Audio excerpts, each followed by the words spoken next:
was prompted by one of my best friends left for Bangalore yesterday, forever.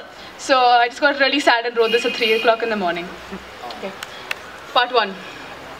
You call me Mouse because I nibbled at cream biscuits.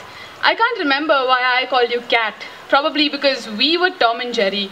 Not because we always fought, 8-year-old knives and daggers, but because we were such a huge part of each other's lives. You lived across my building and went to my school. I didn't have many friends and I thought you were cool. We were the Jinx Club. We looked for hidden treasure. We experimented with superpowers, life's simple pleasures.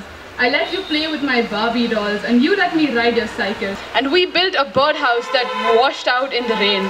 We talked of our future, grown-up girls in St. Patrick's and St. Michael's inter-house rivalry that could only try in vain to pit us against one another.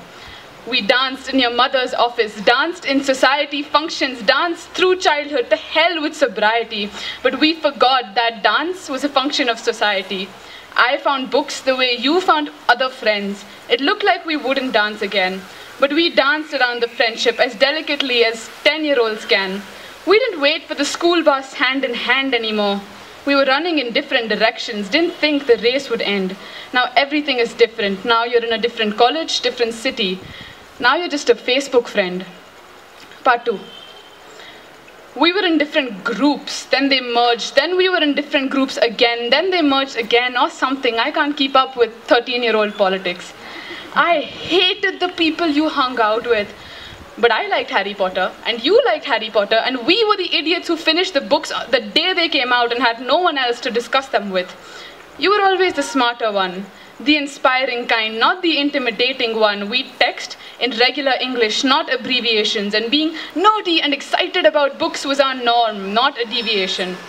It wasn't meant to last. They put us in different classes, and I'd run to yours with English language marks because look, I got more in something, I must be smarter in one paper.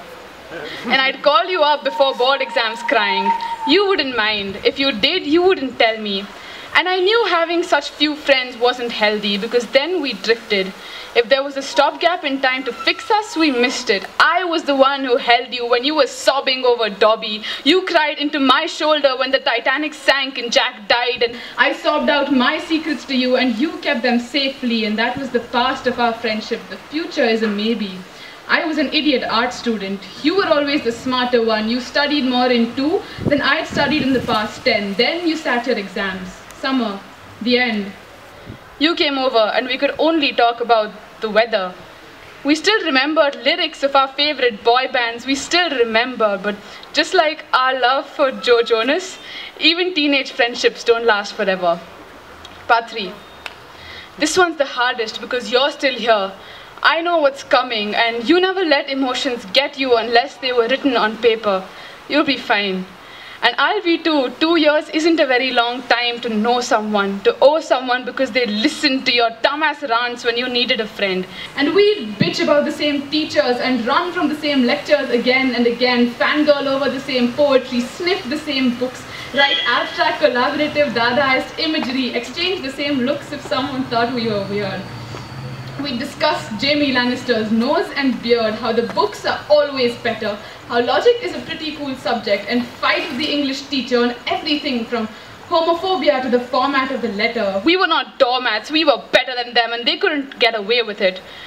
We danced on Red Bull to the music of Daniel Radcliffe's Australian look-alike. We were picked on in class when we weren't looking to pick a fight. We discussed foreign policy at 4 in the morning/night, and we could only see the first drafts of what the other would write. Mostly swear words in the margins of our notebooks. Sometimes hangman. Sometimes I saw the best minds of my generation, and I knew you wouldn't let me be destroyed by madness. Only the sadness which isn't in your control. We're going to drift. Know that you will be missed and it's not going to be the same. And as pretentious as it sounds, you can only move forward. There's no blame.